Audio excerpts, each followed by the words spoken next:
Hey, if your clients told you exactly what they wanted to buy from you, would that make your life easier as a business owner? Well, here's how to do that with two examples worth well over $20 million.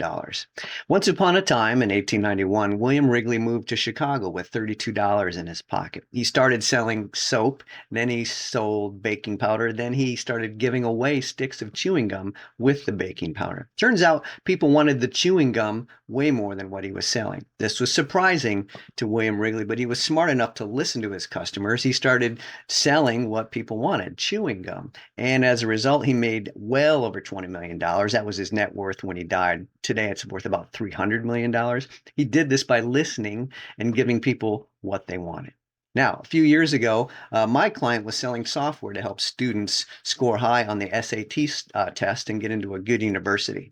He was selling software, but his sales were so-so. So that's when he hired me to write a new web page sales letter for him. The first thing I did was listen to his clients. And I overheard one high school student tell her parents, Mom, Dad, I got rejected. Turns out she'd been rejected by her dream university because her test scores were too low. Well, that's when I realized parents didn't want to buy software. They wanted to avoid rejection for their kids at all costs. So I wrote a new ad with that headline to sell what people wanted. Mom, Dad, I got rejected. That was the new ad for the new headline. And as a result, my client made well over $1 million by listening and giving people what they wanted. This is a concept I call the voice of the buyer.